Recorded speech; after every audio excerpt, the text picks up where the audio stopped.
Hello दोस्तों, कैसे हैं आप सभी। मैं मुकेश एक बार फिर से आप सभी का आपके अपने परिवार टारगेट विद मुकेश पे बहुत बहुत स्वागत करता हूं। दोस्तों, हमने अभी तक टोटल हिंदी के लेसन प्लान 12 कर लिए हैं।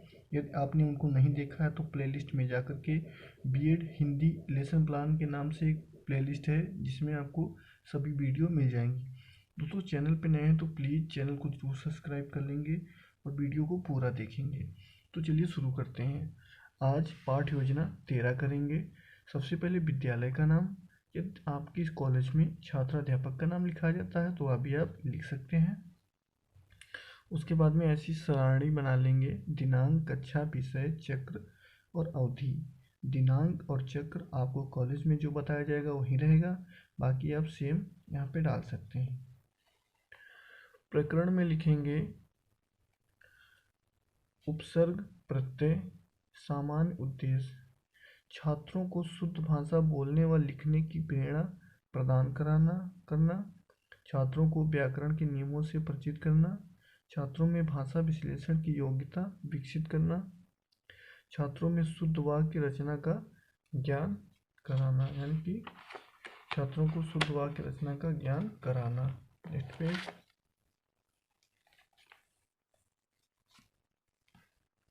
विशिष्ट उद्देश्य: छात्रों को उपसर्ग प्रत्यय का ज्ञान प्रदान करना।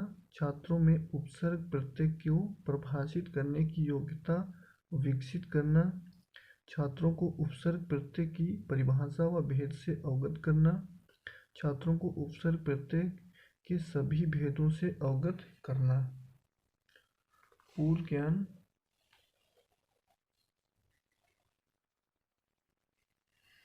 पूर्व ज्ञान: छात्रों को उपसर्ग प्रत्यय के बारे में सामान्य जानकारी है। प्रस्तावना प्रश्न।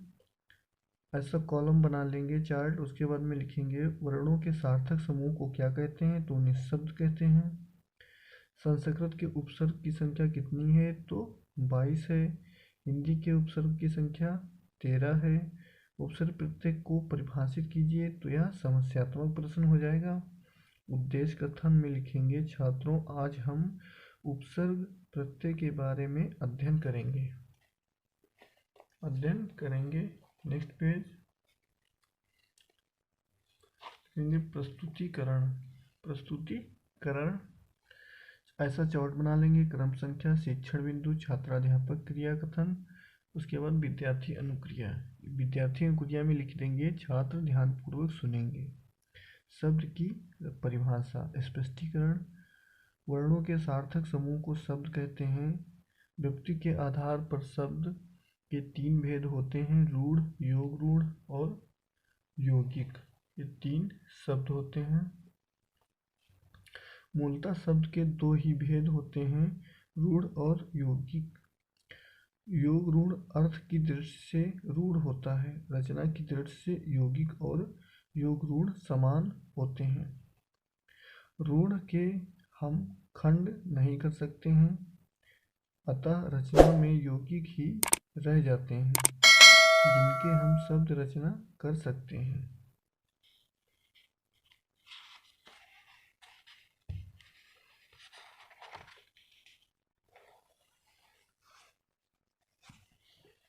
उपसर्ग की परिभाषा, स्पष्टीकरण।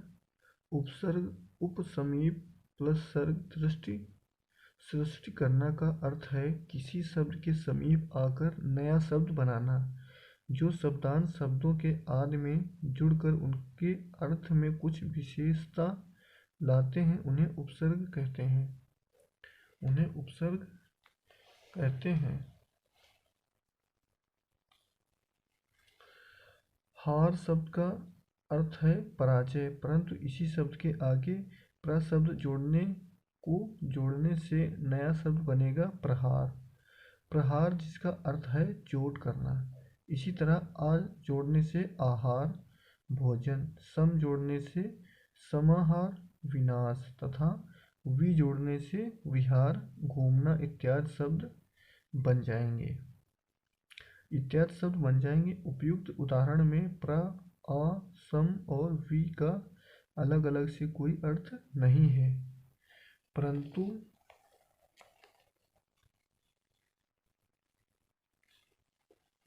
हार हार शब्द के आदि में जुड़ने से उसके अर्थ में इन्होंने परिवर्तन कर दिया है। इसका मतलब हुआ कि ये सभी शब्दांश हैं और ऐसे शब्दांशों को उपसर्ग कहते हैं। हिंदी में प्रचलित उपसर्ग को निम्नलिखित भागों में विभाजित किया जाता है।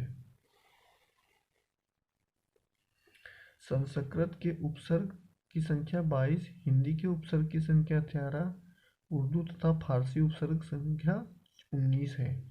संस्कृत के उपसर्गों को परिभाषित कीजिए तो अति, अधिक, अत्यधिक, अत्यंत, अधि, ऊपर, अधिकतर, अधिपति, अनु, पीछे, अनुचर, अनुकरण, अप, बुरा, अपयश, अपमान, अभि, सामने, अभिमान, अभिषेक, अवहीन, अवगुण, अवनति, आ, तक, आजीवन, आगम, उत, ऊंचा, उत्कर्ष, उत्तम, उद, ऊपर, उद्गम, उद्भव।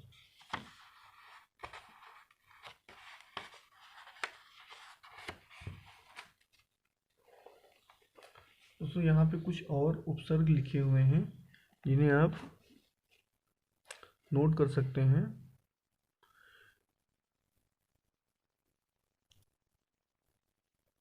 इन सभी को आप नोट कर लेंगे, मैं इन्हें पढ़ूंगा नहीं, आप इन्हें नोट कर लेंगे।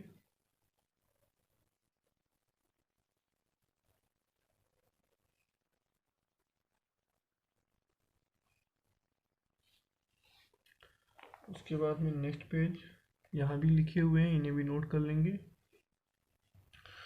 प्रत्यय की परिभाषा। प्रत्यय प्रति, साथ में, पर, बाद में, प्लस आए, चलने वाला। शब्द का अर्थ पीछे चलने वाला। जो शब्दांश शब्दों के अंत में जुड़कर उनके अर्थ में विशेष या परिवर्तन ला देते हैं वे प्रत्यय कहलाते हैं। वे प्रत्यय कहलाते हैं। जैसे दयालु, दया शब्द के अंत में आलू जुड़ने से अर्थ में विशेषता आ गई है, अतः यहाँ आलू शब्दांश प्रत्यय है। प्रत्ययों का अर्थ कुछ भी होता और न ही इनका प्रयोग स्वतंत्र रूप से किया जाता है। प्रत्यय के दो भेद होते हैं, कृत प्रत्यय, तद्धित प्रत्यय।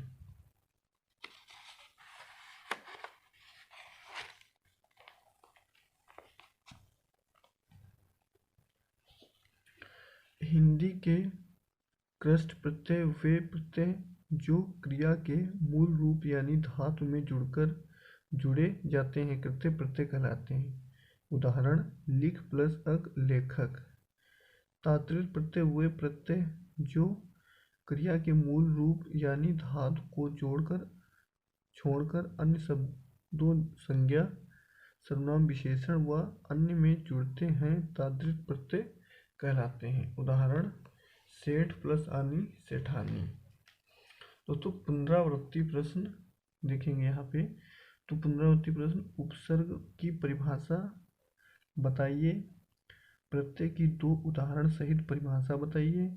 उपसर्ग और प्रत्यय में अंतर स्पष्ट कीजिए। उपसर्ग और प्रत्यय के 5-5 उदाहरण दीजिए। उसके बाद में गृह कार्य, निम्नलिखित विकल्पों में सही विकल्प का चयन करें। प्रत्यानुमति शब्द में कौन सा उपसर्ग है? प्रा, प्रति, प्रत्यु, इनमें से कोई नहीं। प्रतिकूल शब्द में कौन सा उपसर्ग प्रयुक्त है? तो प्रा, प्र, परि, प्रति। इस शब्द में आओ प्रत्यय नहीं है, तो दिखाओ, चढ़ाओ, लाओ, बुलाओ।